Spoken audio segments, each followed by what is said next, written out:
And I want to talk today about what I think is at the heart of learning to simplify. It's all about choices. And that sounds pretty obvious, but for me, it's a basic one. Now, if you ask me, what is my favorite flower? I will say daisy. Roses, okay, poppies are great, but I love daisies. If you ask me what my favorite perfume is, I will always say sandalwood. It is my favorite. Whenever I look for sandalwood or perfumes, I look, is there any sandalwood in it? I love sandalwood. My favorite lipstick is Estee Lauder Frosted Apricot. Done. I've tried lots in my lifetime. That's my favorite, always. My favorite colors are pink and coral and turquoise.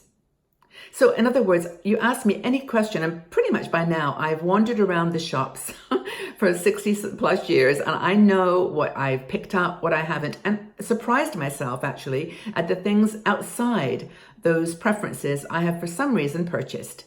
Why did I buy that green thing that when I know pink is my color? Why did I, buy that lipstick or that? Because first of all, it's fun. Shopping is what we're kind of trained to do.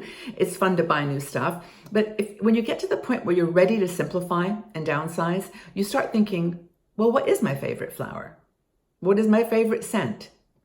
Clothing. What's my favorite style? What's my favorite color? And when you say those things and you speak them out loud, that is your truth. That is the truth about your downsizing journey. If you can follow that framework, you will be able to downsize beautifully because you will only choose the things that are important to you, that you love.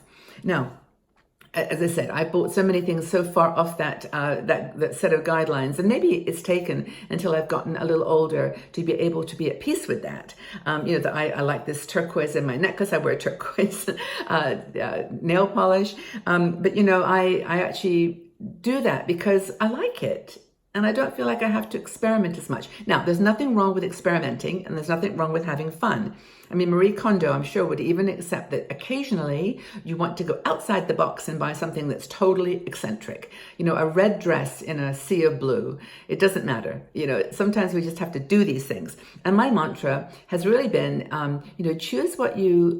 say yes to what you love, not no to what you don't want to get. Like, in other words, the not getting something is not a denial. It's not making punishing you for something. It's not like making you feel bad. It's just that it's not your true thing.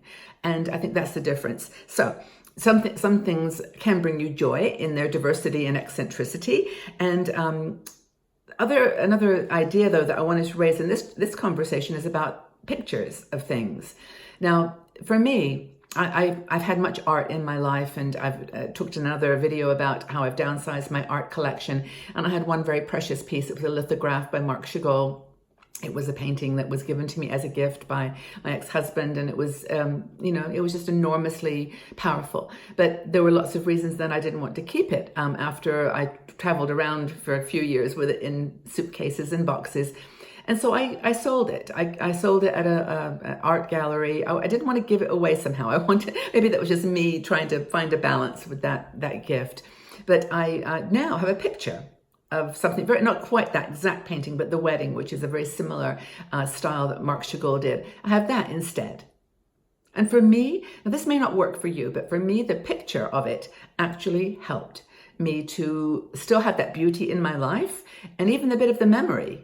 A lot of the memory, but it didn't make me feel like I could fold it up. I could fold it up and put it in a suitcase or a tube and take it with me. It's a poster. And so on my wall, you will find postcards everywhere. Greek flower pot, a turquoise Vespa motorcycle, which I've always wanted to have. White candles, which I love. A purple gypsy caravan in a field, or a black bike against an amber wall in Amsterdam. Pictures of places that I want to go and probably won't visit. A church, a river, a hill, or a door. Things that I absolutely love. And I would love to buy some of those things. I mean, I would love to have them physically in my life for whatever reason. But I've found that the picture really, really helps. The image brings back the emotion. It helps me to remember, and why pictures for me are so incredibly important. Not just the faces of the people, but the scenery as well sometimes. But that's what I do, and that image for me amplifies the memory. Do you find that's the case with you? Now, I know I've posted a question like this on Facebook before, and it was interesting that some of the feedback was, no, I would want to keep the thing, and not a picture isn't good enough. But for me, it is. And maybe that's just another little tip on this journey. Just maybe try it and see what you think. Maybe you've done it already yourself. Maybe perhaps it's something that you found works for you. But I'd love to know what your feedback is on this. Do you think that an image amplifies the memory in a positive way enough to replace the item, so that you can start letting go of some of these things that are in boxes or in suitcases or in storage units, and just put that picture in that represents the thing, even your children's art that they did in school? You don't have to keep the whole book, just keep one picture, and it kind of then brings it all together. What do you think? Does that sound like anything that resonates with you? Do you have pictures on your wall of things that you used to have in real life that you feel the picture, supplements or can fill the gap? It's an interesting conversation. I've thought about it for many years. As I've mentioned before, I've been on this journey for it's a lifestyle journey for downsizing for years. And I've many years carried things that I've later taken pictures of and let go. And maybe there's some that I'm not ready to do that with yet. And perhaps the same with you. So are there any pictures on your wall that represent something you had in real life that you replaced with a picture, an image? Leave your comments in the section below. Let's have a chat about it, and we'll talk about it. I will join the conversation as well, and look forward to hearing what conversation you create between you.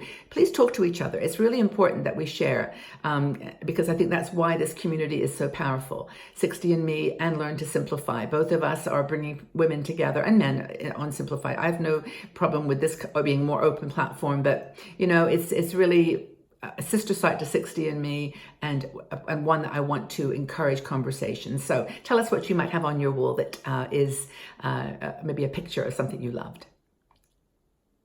Okay, that's a good conversation starter for today. Hopefully have a wonderful day, everybody, and treasure your life and the things you have in it that you love, that are you. And we'll talk again soon. Bye-bye for now.